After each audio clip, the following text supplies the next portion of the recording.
Chapter 12. Perhaps it was a bit unreasonable for me to feel so deliriously happy before a hopeless assault on the Teeth, one of the galaxy's most impenetrable prisons. Our ship drifted down towards Altai, the capital planet of the Tigrantine Protectorate, as if we were an ordinary Tigrantine ship. Thanks to the Tigrantine ship signature code and decoy algorithms that Anduin had picked up, all the Tigrantine orbital defenses read us as one of theirs. The problem was, our weapons, shields, and jump engines had to remain depowered. Otherwise the planetary ship scanners would have picked up on them and we'd die. If the drone cameras or another Tigrantine ship got too close, we'd die. Heck, if we all sneezed and farted at once, the atmospheric mines might react and then we'd die.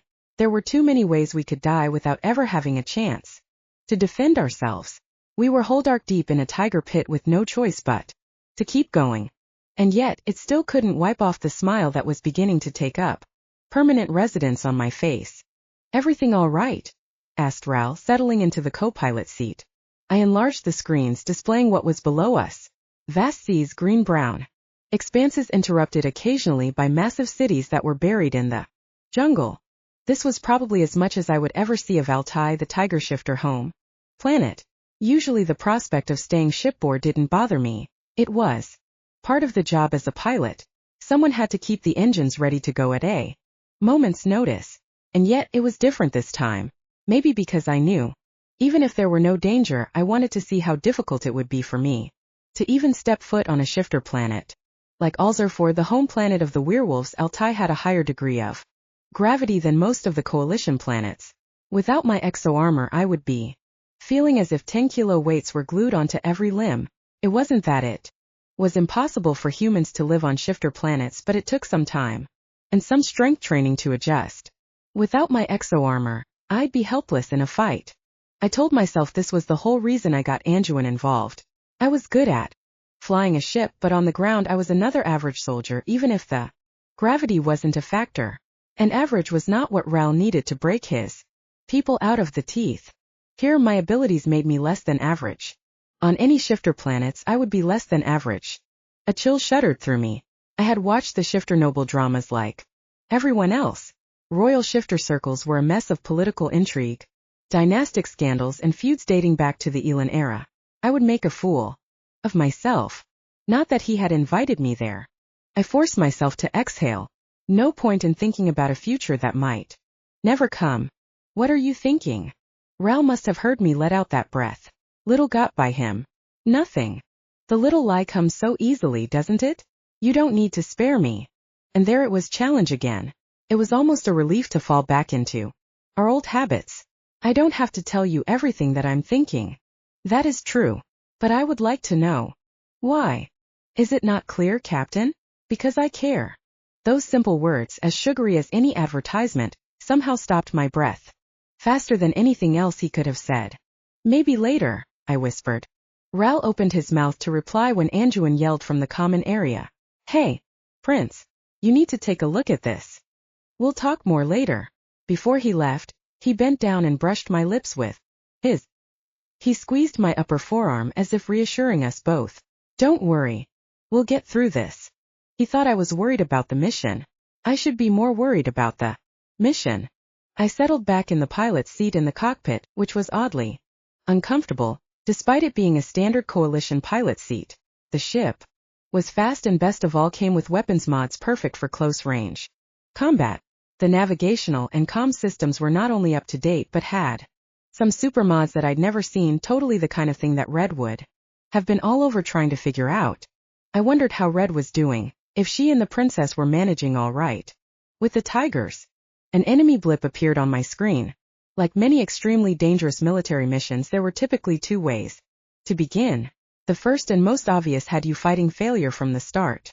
It usually involved massive casualties. The second and more common way for those who survived was through a tension-filled, completely uneventful approach. This time it was the latter. Thanks to the Tigrantine cloaking signature, we easily flew past their orbital defenses. A secondary cloak blocked us from the land-based sensors, and we had quickly landed in the vicinity of the teeth. The tall pointed spires dominated the skyline, piercing the gray clouds above. My job was done for now, but Ral and Anduin were making final preparations. I went to my quarters where Ral was girding himself in his version of armor. If anything, the fact that he was not only wearing clothes but armor told me something about what he thought he was going to encounter. Protective plates covered his chest, thighs, and shins, making him look like some ancient barbarian warrior, but otherwise left the rest exposed. Like Anduin, Ral still wore the computerized vambrace on his forearm. I have to admit it was actually kind of hot, but then I thought he was hot in everything and nothing at all. He turned to me. If you don't hear anything from us in a day, you have to leave. No. He inhaled and exhaled with his eyes closed. I need you to live. If I'm captured, I will live. The Tigers will simply ransom me back. They won't hesitate to kill a random human pilot of no rank. I already said no. Ral pulled me to him and kissed me. He was trying to distract me, and it was working. His mouth was magic, his tongue even more so. And then I felt the tiny little ball he pushed into my mouth. I knew what it was. A data ball, the kind often used in covert operations, capable of hiding massive amounts of intelligence. Startled, I withdrew from him. Ral held on to me. I need you to take it back to Alpha. I swallowed it. The nanobots in my bloodstream, the same ones that had melded with my exo-armor, would help me extract the ball when I needed it. You're not putting this all on me. It's vital to the war effort.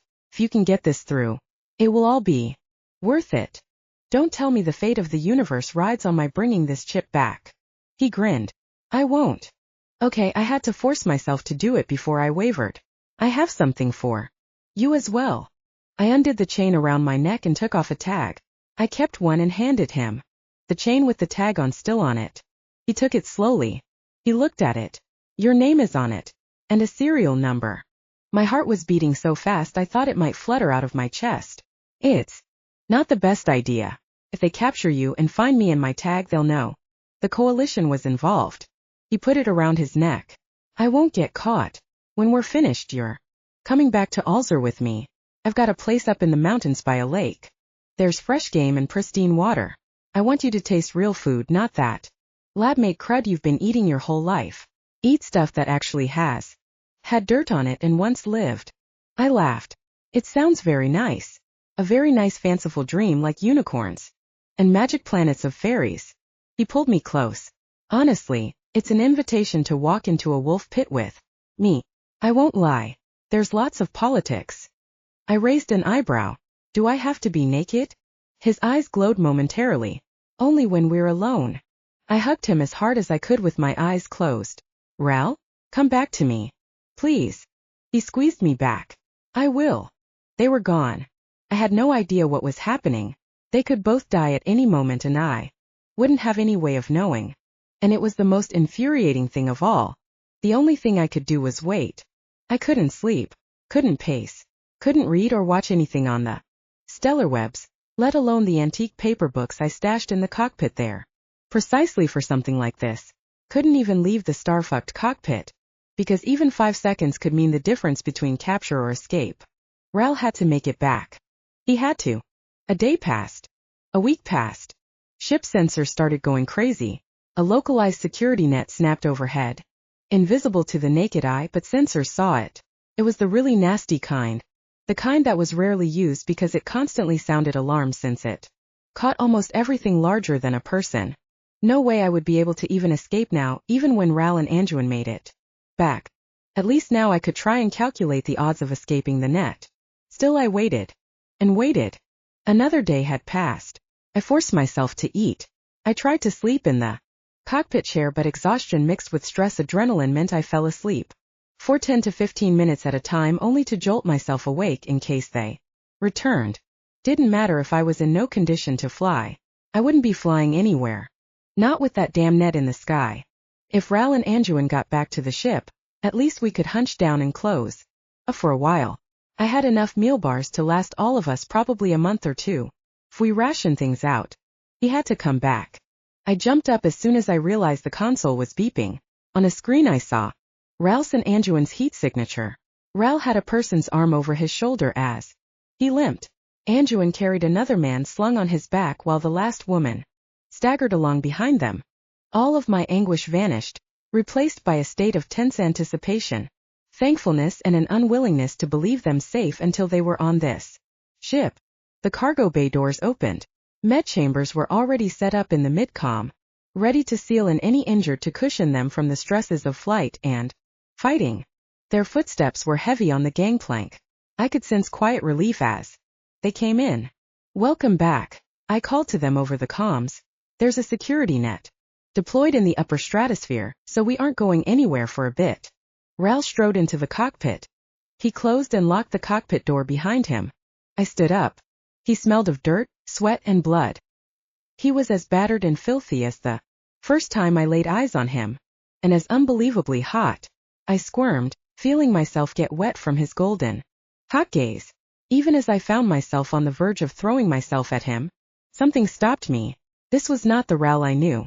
It was the wolf that wild part of him usually kept so tight under wraps. Sky, he said neutrally, his cool voice at odds with the predator in his gaze.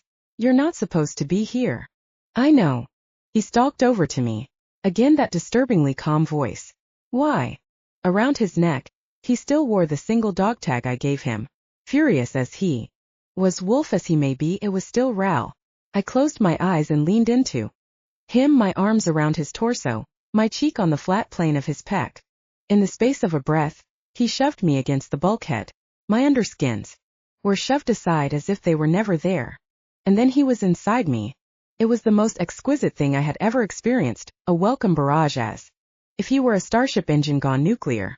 He was so hard I was off the floor, held up solely by the adrenaline-fueled strength of his cock. I cried out his name, screaming my surrender, begging him for more, giving everything he had ever demanded from me and more. The climax came fast and hard, a savage attack that left my vision full of stars. Minutes passed before I realized I was still pinned against the bulkhead, him still hard inside me.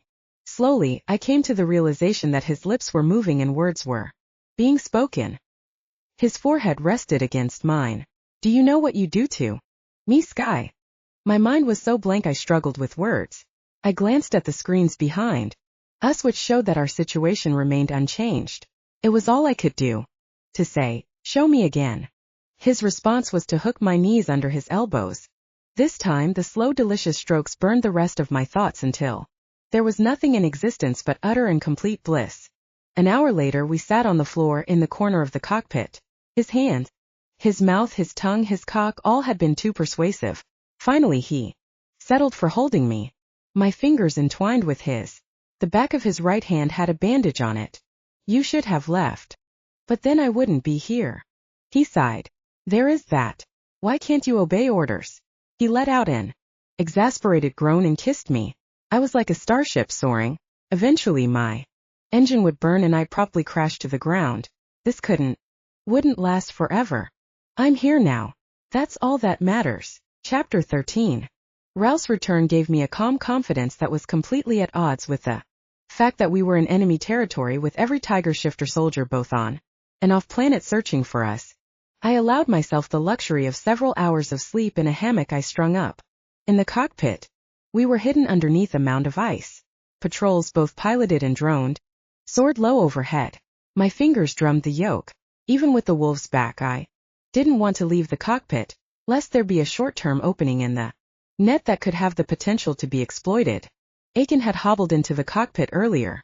His right arm was in a flexicast, his left knee in another, with a massive bandage around his head, but other than that, he still looked like someone handy to have around in a dark alley on a frontier planet, which is actually how we met. Blackjack, he said, using the call sign he had known me by. If you told me the next time I'd see you would be by Ralph's side, I would have told them they were smoking hallucinogens. You owe me a drink. Good to see that casino boss didn't make a rug out of your hide. Yeah, I'm done sleeping with enemy targets. Leads to nothing but trouble. I shook my head at him. So really, Blackjack, what are our chances of getting out of here? If I say how bad they really are, I know it will jinx us. As good as I can make them. That's not a straight answer. A straight answer will get us shot out of the sky. Fair enough. Well, let us know if there's anything we can do for you. The others wanted me to let you know we owe you a couple rounds when we get out of here. I look forward to it. Ral came into the cockpit as Aiken was leaving. Watch out, sir, said Aiken to Ral. She bites. Ral gave Aiken a look. As long as it's me, I'm fine with that. Aiken held up his hands. She's all yours, he said, closing the cockpit door. Ral came up behind me. How does it look? We can't outrun the fighters and we can't beat the net. They'll keep shrinking the net circle until they find us. It's statistically inevitable. Ral grimaced. Someone's going to have to go take down the anchor powering the net. Anjuin came into the cockpit as if he had been summoned. Hopeless certain. Death is my specialty, said the merc. I tried my best to convey a death glare through the reflection in the outer window because I couldn't take my eyes off the screen monitoring changes in the security net overhead. You're not going on a suicide mission, Anjuin. And you have been the boss of me since when, Captain? I flicked a mirror into existence so I could see the two idiots. There was an odd glow to Anjuin's fingers, and for a moment I thought he was holding a tiny light drone, but he opened his hands and nothing was there. Anjuin turned to Ral. We'll negotiate a new clause with requisite fees. I'll even waive my right to return. When that net goes down, you get yourselves out of here. No need to wait. Anjuin, I said, finally turning around. Stop trying to get yourself killed. Anjuin shrugged. I have no intention of dying. I've got unfinished business on Altai. He glanced at Ral, whose face was too deliberately blank. Shit I should have taken care of long ago, he continued.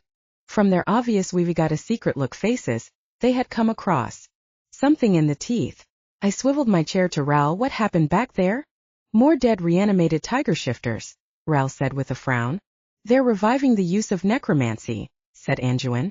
I'm sure I was imagining things, but for a moment his face seemed ages older and less human.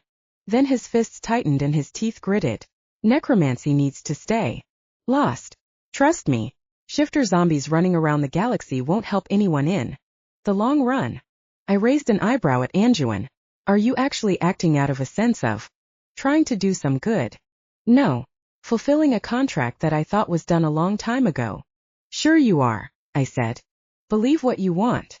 I didn't want to leave Anjuin behind. Pain in the ass as he was, I liked him. Ral asked, what do you want, Merc? Anjuin tapped his vambrace. Ral looked at the screen on his own vambrace and grimaced. Didn't know you were an extortionist too. All mercs are extortionists. At least the good ones are. Ral tapped on his vambrace. I've made a few modifications. Agreeable. Anjuin glanced at his screen. Yeah, that should work. A handshake and it was done. Anjuin looked at me and shrugged. He knew I didn't like it, but I didn't have a choice in the matter. Anjuin looked to Ral. Give me a few hours and I'll get that net down. Since you're actually doing it, dump a drone out along the way? It will give me a good way to test the net if it does happen to go down.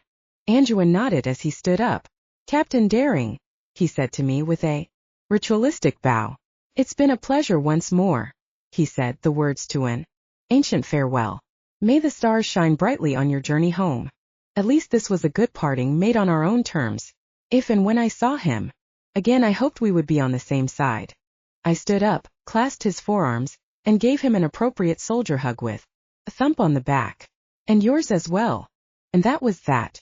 I turned back to my screens, keeping Anjuin visible on cam. Within a few moments Anjuin had walked out of the cockpit, closed the door behind him, grabbed his gear, bid a quick farewell to the other wolves, and headed off the ship. I pulled up another screen over the camera views. Ral came over to me, squeezed my shoulder. He'll make it. His kind always does. I glanced at Ral.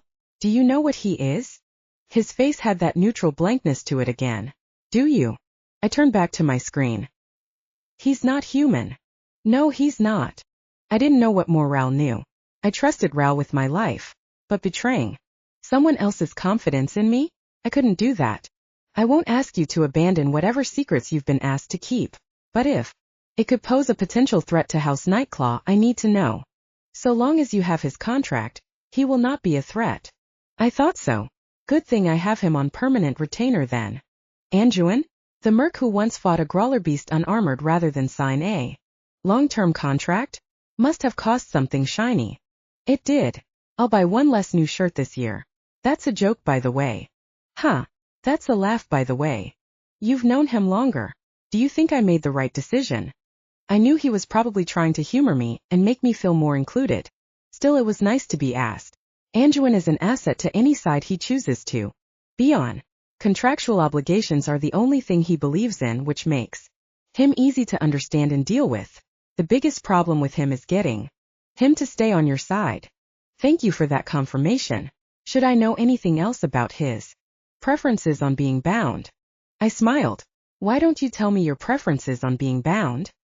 He glanced at my screens, making sure nothing was there before rotating my chair and pulling me to my feet. You naked, he said, peeling off my top. On your back, he said, lowering me to the ground. Wrists up and behind you. Like so. Show me more. And he did. I jumped up at the sound of a particular sensor's alert. Fighters are pulling away from the planet. The power in the net, it's dropping. It's Anduin. I tapped a few more screens and sent out a few more test signals. The net is down. So we're leaving now? Not yet. I wiped the screen in front of me away and grabbed another one. Few taps sent a signal to the drone I had Anduin dump a few clicks away. Watched on the sensors as it soared into the sky. If the net is truly gone, it will make it out of the atmosphere. The numbers representing the drone's altitude soared higher and higher until another alert showed it breaking free of the planet's gravity well. I jumped into my seat, flipped on the mic. Buckle up, everyone. We're blowing out of this place. I turned off the mic. This is going to be our only chance. Ralph's hand closed on mine. Get us out of this tiger pit. I powered up the engines and fired up the reserves. The gravity modulators had been shot to hell, so we'd all feel the effects of G-force this time. We shot into the sky. I could feel every bit of G-force pulling me back, worse because of Altai's higher gravity levels. My body, my hands were liquid concrete. Heavy, slow, resisting all my efforts. I struggled to keep my hands on the yoke. If it came to it, I could issue voice commands. And all of a sudden it was like my lead-based body turned into air. We had broken free of Altai's gravity. A message was being broadcasted directly at us. I let it through. Coalition. Ship. Identify your purpose and destination in Tigrantine space immediately. How the fuck did they know I was Coalition? Fuck. All I could do was get out of here as fast as I could. I upped the impulse rate of the plasma rockets to prepare for hyperspace jump. A blip. Fuck. Something wasn't right. They're broadcasting some kind of quantum interference signal, said Ral. It's interfering with the command signals for the jump engine. Great. What a time for new technology. Though I had a head start, this boat would be no match if they had Starbolt class fighters like they were rumored to have. Well, at least they're not firing on us, I said. A missile soared in our wake, missing us by a huge margin. It was a warning shot.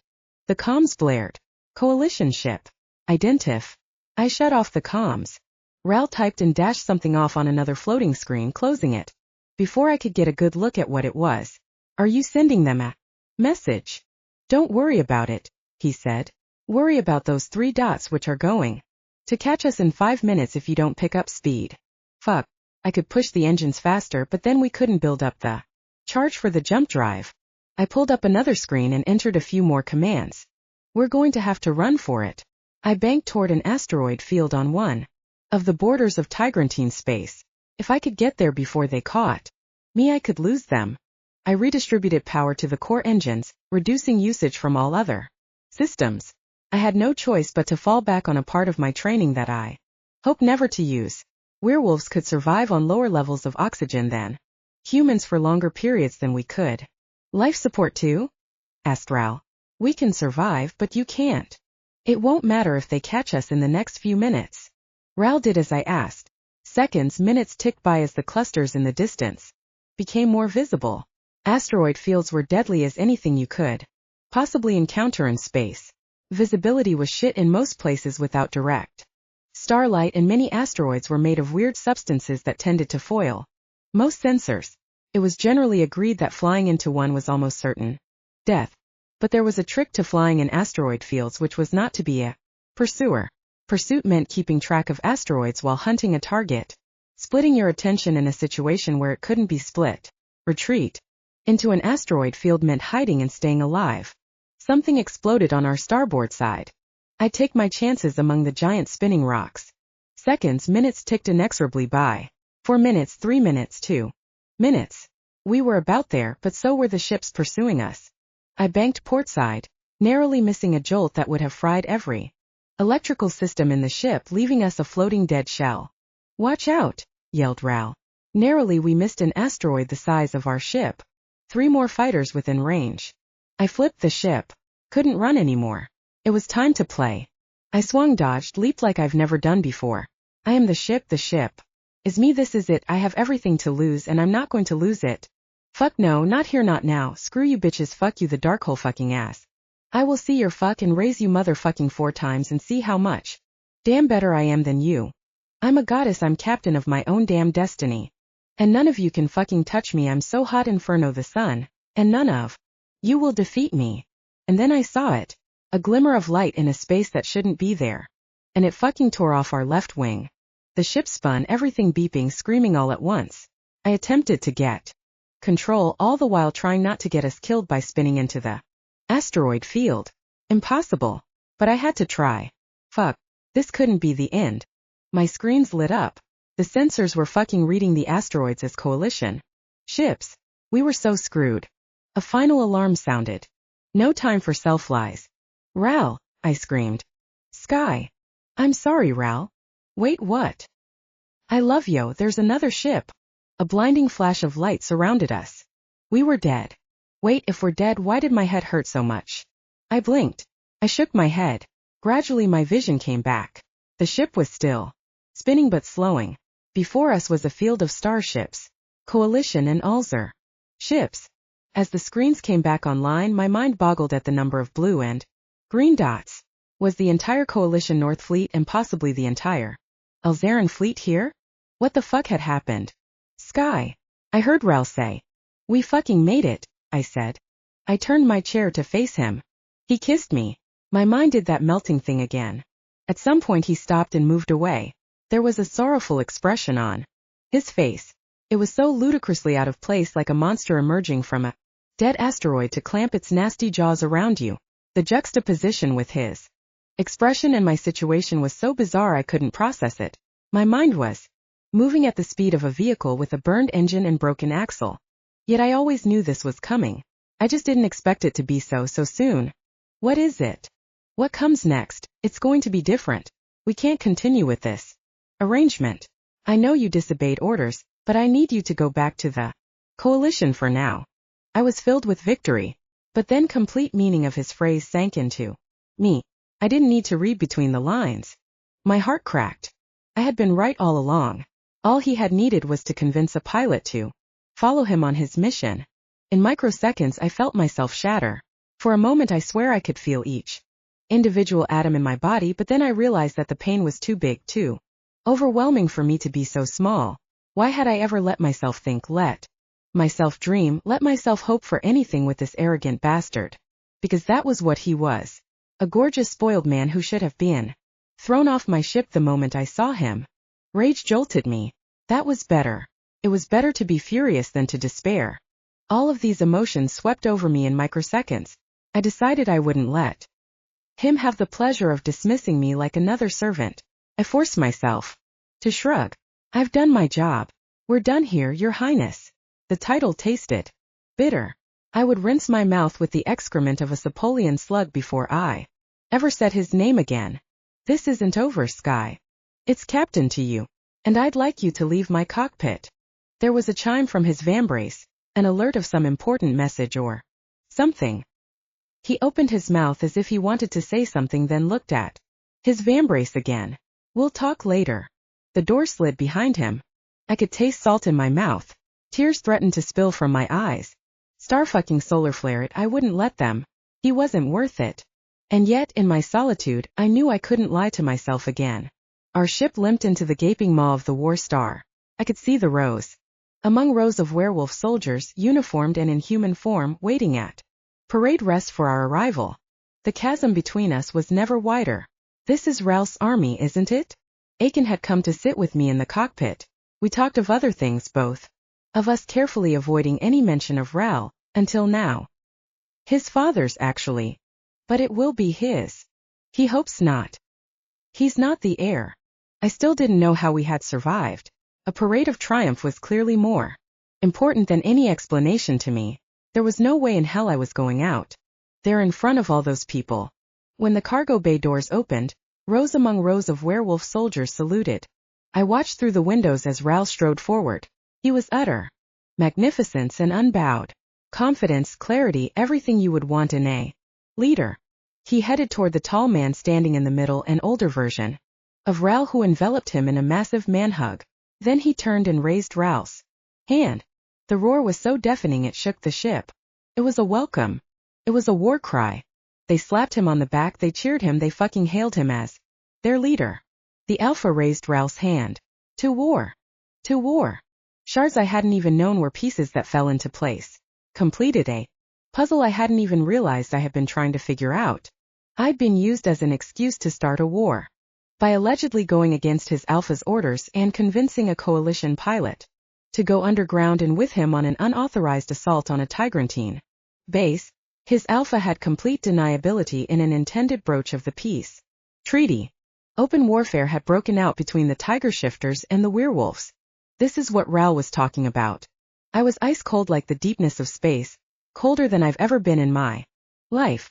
Not even after my crash last year with the ice crusting the interior of my cockpit with both legs broken waiting for rescue did I feel so cold. Not only had I fucking fallen for a prince, I had fallen for one who used me as a fucking pawn. Literally a pawn he had been fucking. And I was going to be dishonorably discharged for the whole fluctuation. Anger spread through me and I welcomed it. Was all of it a game? Syria? The Tiger Kids? If it was, he wasn't just a master. He was a lord of manipulations. I played with a prince. Why should I be surprised to be burned? I hadn't seen Ral for hours, not since he walked off the ship. Not that it mattered because I didn't want to fucking see him. It was better that he didn't because exo armor or not, I would have killed him if I saw him. No wait, that was the display of someone who gave a shit and cared, and you know what? I didn't. Not anymore. It was childish, but I refused to get off my ship. If I walked onto the war onto Alzaran territory, I would have to give Ral the respect due a foreign prince. And I'd punch him before I'd ever salute him. It was safer for everyone if I stayed where I was. 2 guards walked into my ship. They saluted, turned to the side. An older version of Ral stood between them. The Alpha of the House of Nightclaw. A real fucking werewolf king. I didn't care if it was Ral's janitor. I didn't want anything to do with that bastard ever again. I wasn't expecting you. I coughed and spat into my hand and extended the ball. Let him think I was just another crude soldier. Here's the data His Highness had me hold on to. The Alpha raised his eyebrow. He gestured to one of the guards to take the chip from me. We've made arrangements to return you back to coalition forces as soon as possible. I apologize for the trouble my son has put you through. Don't mention it. Really, I didn't want to hear any more about it. I wanted to get out of here. The prince is quite enamored of your flying skills. He is eager to have you join our service. I would sooner break my legs and consign myself to an escape pod in an uninhabited area of space than ever fly with him again. I wanted to say it, but I had to remember who he was. Respectfully, sir, I decline. But I made a promise to Princess Syria that I would help find her. The Alpha cocked his head. Ral did say you were honorable. You don't have to worry about that. We've come to an arrangement with House Stargazer. What kind of an arrangement? He was taken aback by my question. I realized he was considering whether or not I was worthy of an answer. Finally he said, I will respect Syria's wishes. So there was no reason for me to have any dealings with House Nightclaw ever again. Perfect. He continued. There is a transport leaving within the hour for Sundiata Station. Would that be acceptable? Yes, thank you. He offered his hand to me. I shook it. He held my hand fast, looking me in the eye. I'm glad to see that you are reasonable. The prince has responsibilities beyond what most people could ever comprehend. He knew Ral had fucked me. Why shouldn't I be surprised? Wasn't this part of their original plan? Get a coalition pilot on their side by any means necessary. Start a war. Thank you for your service, Cap. Chapter 14. Once I was on the shuttle moving away from Ral, it finally occurred to me that I still had no idea how we had survived. I would figure it out eventually, but there was no way I was going to contact the wolves to find out how. When our ship was en route, a werewolf soldier came to find me. He handed me a small console. I have a message from Prince Ral. I handed him back the device. No thank you. I'm not available. The soldier frowned, unsure of what to do. It's the prince. He's not my prince. The soldier stepped back. I took a deep breath. I'm a citizen of the United Coalition and an officer of the Coalition Space Defense Force. I don't have to answer him if I don't want to. I went back to reading my antique paper book. The soldier tapped the console. He looked at it, and then held the console in front of me. Prince Ral has ordered me to stand here with the console until you answer. I closed my book, stood up, and began to walk away. I thought better of it, returned and took the console from the soldier.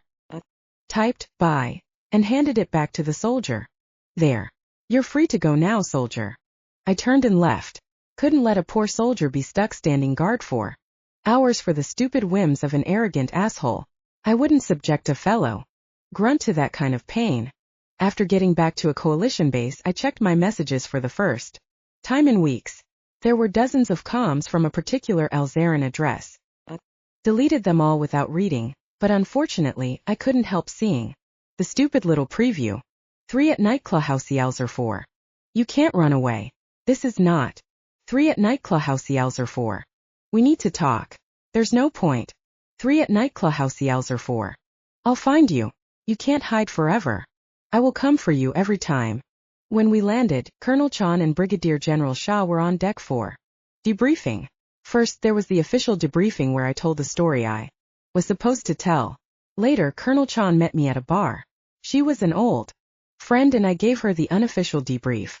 At some point when we were both deep into our cups, Chan looked away. I'm not supposed to tell you this, but Prince Ral's office has made several inquiries as to your whereabouts. He's left several messages. Delete them. Whatever. I don't care. He wants me to fly for him. The wolves are developing their own version of the Starbolt. They need someone to teach them to fly. Chan took another swig. We're already in talks with them about lending them some instructors from the academy. Is it getting that bad already? Already? We've been at war for years. This is official confirmation. I clenched my fists. I need to get back in. She shook her head and put a hand on my forearm. No. You're politically too hot. You're too high profile. In fact, you'll get the news tomorrow. Being discharged. Honorably, of course, with the full range of benefits. It took some time for the statement to sink through, but when it did, it sobered me up quickly. What? Hello, recent elections. The new president isn't as tolerant as the old one. And they have different prerogatives. Whole dark. It's called a democracy, pilot. Politics changes everything. By the way, you'll also be awarded for extraordinary service, as long as you keep your mouth shut. I laughed. Who was I going to tell? But I wasn't hearing her anymore. All I could think was that I was free, with nowhere to go. I laughed again, and ordered a few more bottles of sake, the extra cold kind. I had only been to New Tokyo a few times, but it's where my sister had made her mark. Lauren picked me up from the spaceport herself. It was all I could do to not burst into tears when she hugged me. Somehow she knew. Oh, Sky, she said. You're the strongest woman I know. She took me back to her newest place. The apartment was huge, several floors. Atop one of New Tokyo's highest buildings. The penthouse, of course. I had never been there, but the lushly carpeted hallway, our mother's homemade quilt hanging on the wall, and the familiar scent of childhood cookies brought back memories. A bitter thought bubbled up in me and I squelched it before I could think of Ral anymore. I sank down onto a couch that was too damn soft and plush. You're not living in this palace by yourself, are you? Not exactly. Heavy footsteps. A familiar face appeared. Xavier. The light shot through me. Xavier had been circling my sister for years. He had been my sister's best friend, pretty much my big brother growing up. I ran to him, hugged him. Damn, you've gotten bigger than the last time I've seen you. Being stationed on Alzar for more than a decade and turning into a werewolf does that to you. Alzar, Ral's home planet.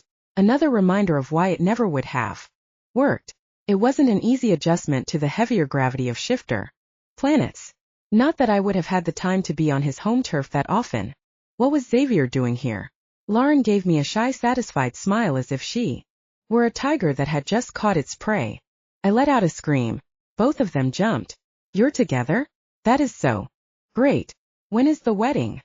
Xavier gave Lauren the look that he only used to give when he thought no one was looking. Lauren gave me a fake dirty look because she knew I expected a dirty look. Wait a minute. Cut the engines, did you already elope? Lauren blushed. My hands went to my mouth. What? My sister held up her hands. But don't tell Mom. Xavier snorted. Or my mom's for that matter. There's no way either of us is going to get in the way of the three of them trying to planning a wedding. I screamed and jumped up and down some more. Xavier went off to make lunch, while Sky and I perused about the gallery of outfits the moms were trying to get them to wear. Xavier's lunch was a treat made with real vegetables and protein that used to be alive rather than factory-made. I told them both the whole story about Ral and me. Xavier leaned back in his chair after I finished my story. I wasn't assigned to House Nightclaw, but they have a very honorable reputation. But I find it hard to believe that the Alpha would just visit anyone. He would only do so if he wanted to know if you were a threat. Me. Ral's a prince. Potential marriage alliances are planned out for years. Don't think I don't know that. In any case, Ral used me as an excuse to break a peace treaty. You've been up in space for a long time, Sky. What are you trying to say? Xavier narrowed his eyes. I see the game he's playing. There's another player emerging. Ral is trying to make sure the wolves are unified and prepared for what's to come. What's to come? You sound like one of those stellar websites selling countdown signs to the end of the universe. It's not a joke. Are you taking his side? No, Xavier looked at me. You were collateral damage. You're military enough to know that you were just another cog in his plans. I slumped down on my seat. I had told myself this from the very beginning. Had told myself it didn't matter. And now I was telling myself I had been too stupid to even believe in any chance of anything else. It still hurt like crashing into an asteroid, your ship shattering around you into tiny pieces. Lauren reached over to hold my hand. He's in town, you know. Your prince.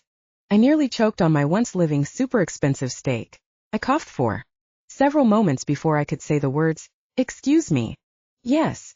Her fork pushed at a green leaf on her plate. He came to my office. I was unable to speak anything other than one-syllable words. What? When? A day ago. Supposedly here on a diplomatic visit. But he's not. She looked at me. How the fuck does he know who you are? But I knew. He fucking slept in my quarters, figured out all my goddamn secrets. I don't know, she said. What did he say? He wants you back. Anger roared in my head, boiling in me, exploding me to my feet. He's psychotic. Xavier looked at me. It's not a small thing for him to come here to Gaia. He's missing some screws. I said again. Couldn't he get a hint? No, because he was a thick and stupid idiot who was never denied anything. And there is this. He showed it to me. I think you have to read it. She slid an actual paper envelope over to me. A chill went through me. Only highly classified state secrets are ever put on actual paper anymore. You can't remotely access, download, or corrupt the files. I looked at it. To me, it was more dangerous than a 4-gen superior missile. The banned kind that had used to destroy one of the moons of Torsa. What is this? Open it. I knew I shouldn't. Part of me wanted to mince it into tiny pieces, set it on fire, and scatter its ashes on the wind. Instead, I did as my sister asked. It was the schematics for an experimental fighter. Pulsarion core. Reinforced. Star steel armor coated with Invisitist. Quantum particle guns. The next generation of Starbolt ships. It was the starship that every pilot worth her engine dreams about. I looked at it again. Where had he got the specs for this? Had he stolen it from the coalition? Arrogant bastard. He knew I couldn't ignore this. He knew I wouldn't have a choice but to come to him. Another piece of paper fell to the floor. The old-fashioned expensive kind that you could tell actually came from plant fibers. An invitation to a ball with my name on it. I will come for you every time. Did he think this was a fairy saga? Sludgewad suckface. I realized I was still clutching the schematics. I looked at it. He wanted a confrontation. I would give him a fight that he would remember in his next lifetime. And then I would rip out his heart and Buy old-fashioned pointed heels just so I could step on it and stab it over and over again like he did with mine. Lauren, I need another favor. Several, actually. The royal grannyfucker would rue the day he met me. Lauren's staff poked, primed and pulverized me for an entire day. They refused to let me see myself until they were completely done. Then they showed me the mirror. My normally tightly braided hair was relaxed into soft waves curling around my face streaked with blonde. The one-shoulder dress slashed across me. It was the color of an ocean world viewed against the darkness of space. A stylized armband curled around my bare bicep, making me look as if I had some strength in my biceps. More stylized forearm bands looked like golden vambraces. One of the hair people twittered, "The prince is going to have a heart attack when he sees you." I held myself straight. I was pissed off, determined, and had what had to be the most amazing makeup job on Gaia. I was ready for battle. I clutched my stupid, tiny, useless handbag as I approached the stairs, thinking about what an archaic, useless accessory it was. At the same time, I couldn't stop thinking that this was the wrong action to take. I could have turned the whole thing over to the Coalition Internal Security Division and forgotten about it. But then again, I wasn't military anymore. A woman walked by with fluttering pink bat-like wings. Another man with heavy, curled forehorns that would give him neck strain into his old age. The human, gay and elite loved showing off their wealth and status through surgical mods, which were banned in the coalition military. It was just another reminder that I didn't belong here. "Relax," said Xavier, tightening his arm around mine. "You have to stop smelling nervous." "I can't help myself." "How does one stop smelling nervous? Do you know what a ridiculous statement that is? Stop thinking about it. Look, there he is." I saw Raoul through the crowd, laughing at a joke. His face was all sunshine and smiles, the perfect picture of a prince. All it did was remind me of the chasm between us. He was royalty. I was a nobody. A vice clamped around my heart. "This was a mistake," I said to Xavier, gripping his arm more tightly. "Oh my stars," was Raoul turning in my direction? Put my back to him. "I can't." "Too late," said Xavier. "He's coming." I moved toward the door, only to be trapped by Xavier's strong arm. "Let me go. Is this gentleman bothering you?" I turned. Raoul gave Xavier a murderous glance before turning back to me. "It's been weeks, Captain." I inclined my head. "Not long enough, Your Highness." Raoul still looked as if he was going to disembowel Xavier right there. To his credit, Xavier had that perfect blank military soldier look going on. Raoul said, through gritted teeth, "Introduce us, Captain, please." I shivered involuntarily at his request. "Your Highness, this is Xavier Stone. He was a liaison dash. I know who he is. He's engaged to my sister." Raoul stopped. He looked at me, his eyes finally taking me in. Lauren was right. He was probably having a heart attack right there. Good. I hoped he would fall to the floor and die. Unfortunately, the werewolf was not so obliging. "Your sister," he said finally. "Xavier, I need to talk to the prince alone." Xavier released his hold on my arm. "Your Highness, pleasure to make your acquaintance, but I'll take my leave now." Raoul stood there looking at me expectantly. "Well," he said, "took you long enough. Did you steal those specs from the coalition? Espionage? That is a serious accusation." He offered me his arm. "Dance." I looked at him. "Really? After all that?" "Yes." His eyes softened. "Please. I'll explain." I took his arm. He swept me out onto the floor.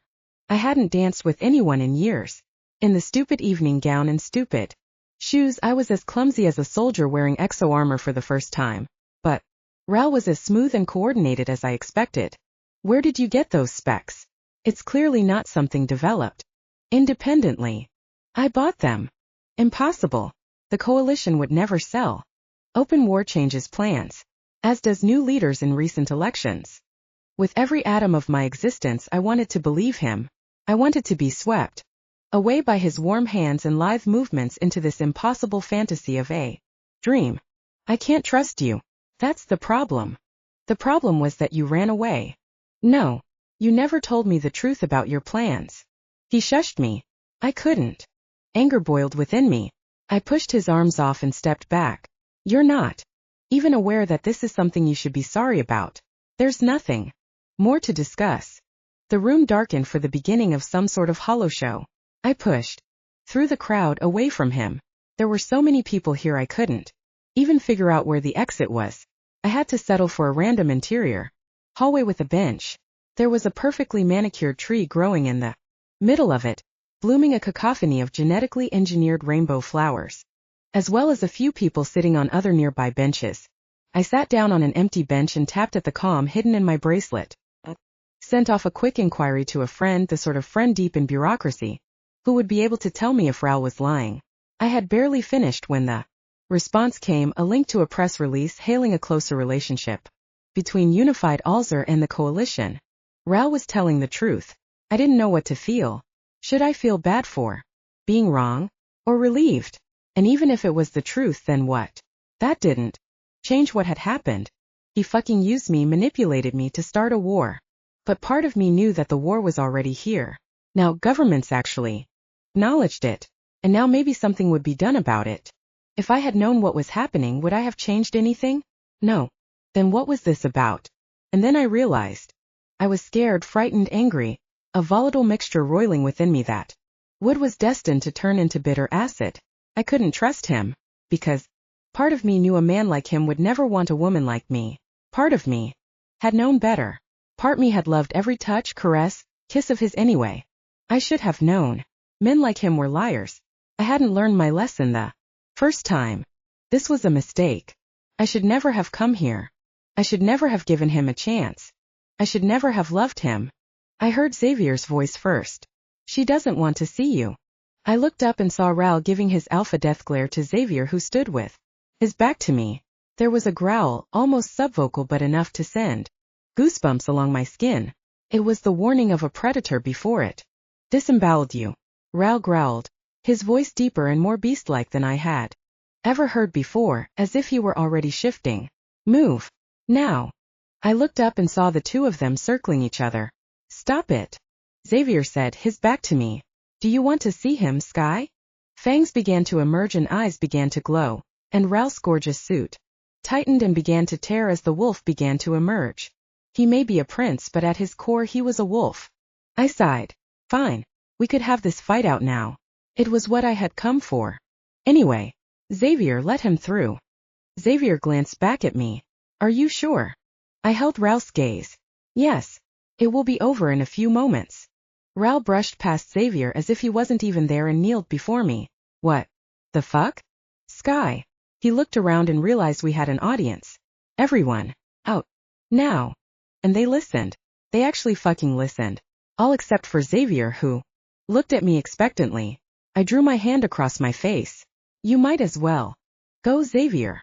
Xavier squeezed my shoulder, ignoring the growl from Ral when he touched me. I'll be outside waiting if you need me, Sky. Ral waited until the double door closed behind Xavier. His hand closed over mine. The scar on the back of his right hand had faded, but it was still there. A memory of the teeth carved into his flesh forever. His voice was low. You were unexpected. Huh. Unexpected. Like a sudden rainstorm. I was the weather. Incidental.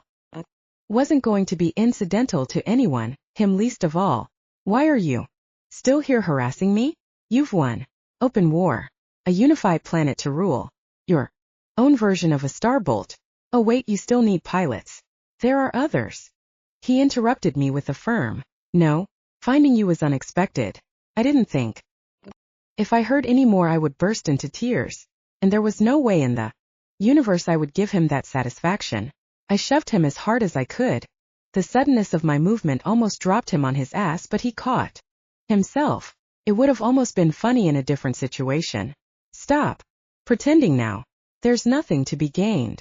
He leapt up, my hand back on his. There is an entire lifetime at stake. He took my hand and placed it on his chest. He was so warm. What are you talking about? Us. Don't you feel the truth of what we have, Sky? My heart was tight. What did you ever tell me that was the truth? I never lied to you, but I couldn't tell you the whole truth. Let me guess. It's complicated. The wolves needed to show those damn tiger shifters they couldn't go and imprison 2 royal werewolves without consequences. When you went back, you were daring them to fire on you to start a war. Having them fire on a coalition ship meant you turned the tigers into a coalition enemy. Sky. My brave, beautiful Captain Sky. He crushed me to him. He smelled amazing. His voice lowered to a whisper. I didn't know I would meet you. Didn't know how important you would be. I tried to pull back. Yes, important to your plans. He grabbed me by the shoulders. No, not just to my plans. To me. To my heart. To my future. I don't want a future without you. I clenched my fists, trying to keep the tears from coming to my eyes. I can't give you what you want. All I want is your forgiveness, Sky. Now you're the one who is lying. You're right. I want you with me for a lifetime. The words started to sink in slowly. Improbable. Impossible. After all that's been said and done, there's something wrong with your screws. I have nothing to lose. I looked at him in his classic black suit, the crispness of the white collar. At his throat, the carefully tousled hair, and the intense focused gaze that had the power to make my knees weak. He knelt again before me. He pulled me against him, his breath warm against the thin fabric against my abdomen. I was no match for him. It was all I could do to hold the line. I had to hold the line. My life was on the line. My voice trembled. Stop it. I'm not royalty. I'm not a werewolf. I'm not even a coalition soldier anymore. I'm not anything. I can't be your concubine on the side while you go make legacy babies with a werewolf princess. You're the best pilot in the known universe. You're a warrior who takes impossible odds and smashes them to atoms. I don't want you to be my limited term contract bride.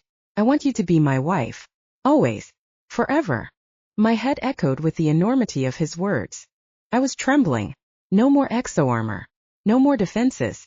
If I let him in, I would be gone forever. I would go beyond the stars for him. I would face space dragons and fly to the edge of a black hole for him.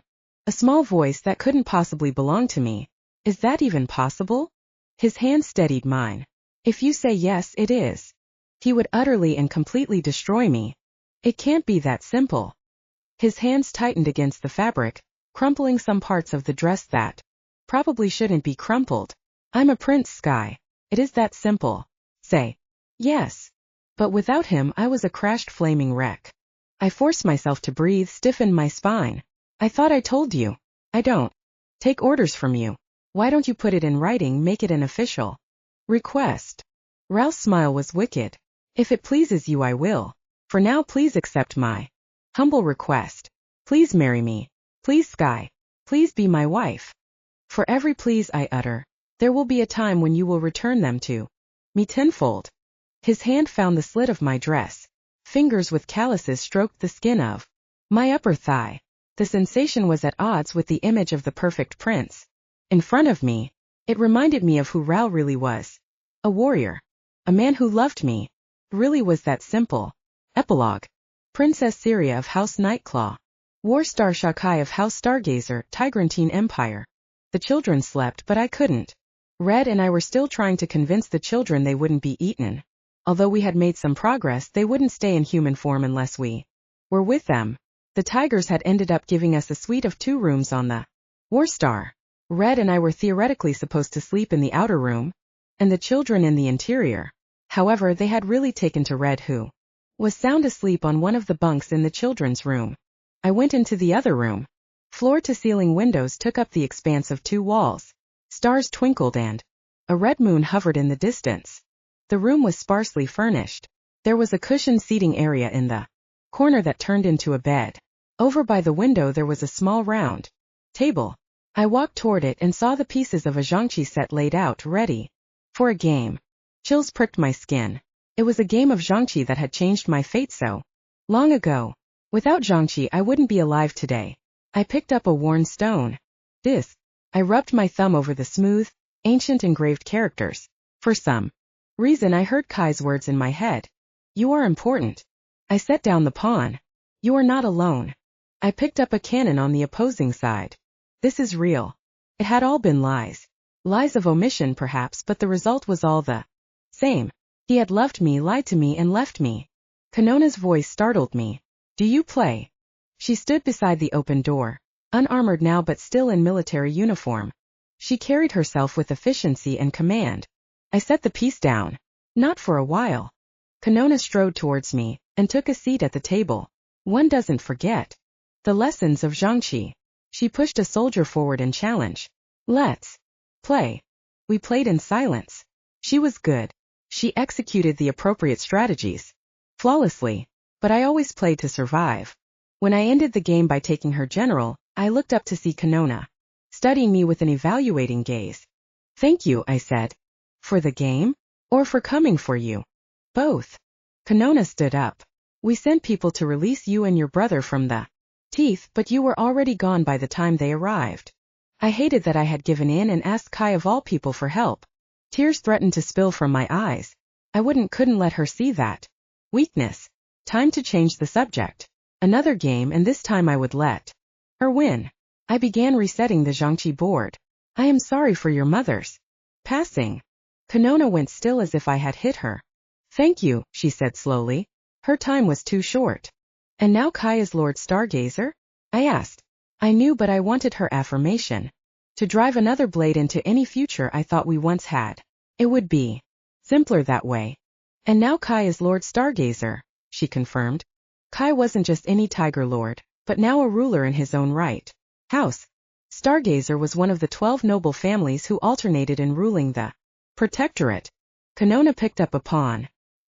He will be the head of House Stargazer until his death or until he disqualifies himself from the position. There was something almost too controlled about her tone. Kanona set down the pawn and picked up the Zhangqi cannon. It flipped between her fingers. House Stargazer has had a long-standing betrothal agreement with House Munglaw to be honored within a year upon Kai's elevation to lordship. Should he renege on the agreement, he would be forced to renounce his position as lord. I had always known it would be a possibility ever since I had discovered who he truly was. And yet it didn't stop my heart becoming a cold lump in my chest. I hated this feeling. I hated that despite the fact that he had proven I couldn't trust him, I still had hopes. Hopes that should be, needed to be, crushed into crumbling ancient dust. I knew this by Kai's actions, and Kanona had confirmed it with his obligations. He was never mine to have in the first place.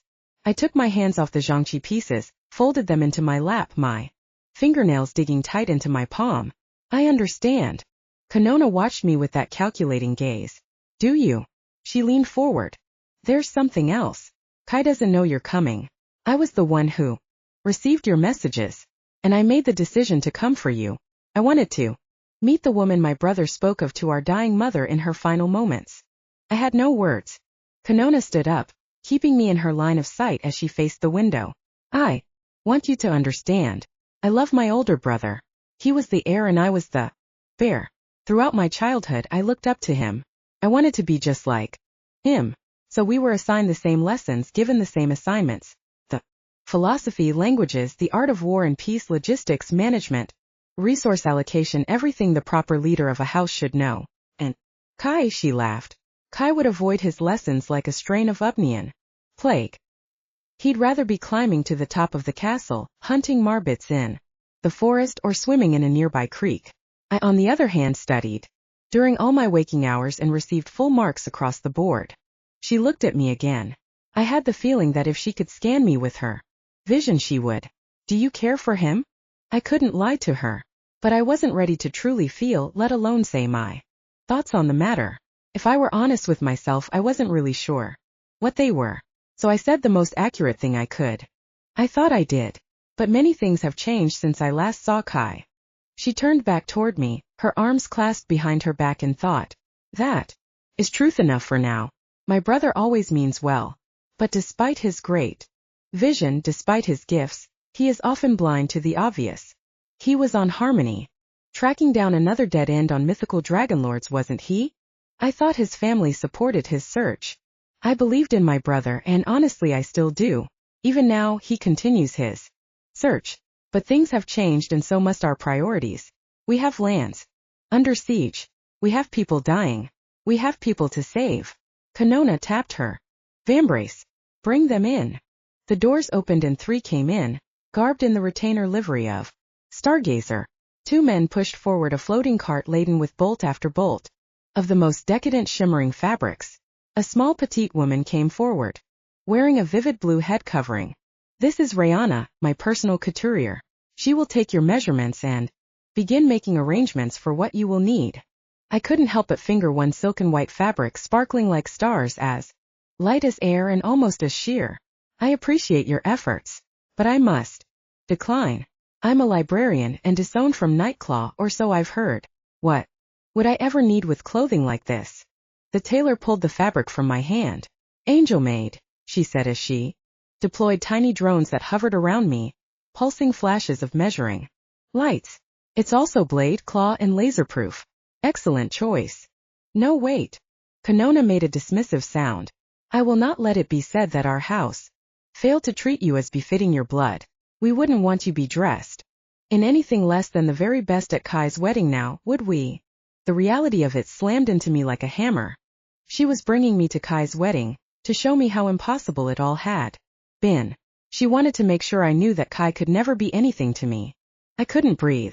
For a moment I felt as if I were on the other side of the window in the sub-zero temperatures of space. I was going to crumble into dust and blow away into nothing. Kai's wedding. I repeated, my mouth as parched as a desiccated ancient book. He was getting married. I almost laughed. Actually, this would be precisely what I needed to make sure I would never think of him in that way again. I squared my shoulders. I had faced my father and rejected him. I wouldn't be rattled by this woman. I wouldn't give her that satisfaction. I forced a smile onto my face that was so sweet my teeth should have fallen out. Who is Kai marrying? She gave me a smile, the kind a cat might have before pouncing on unsuspecting prey. Why, you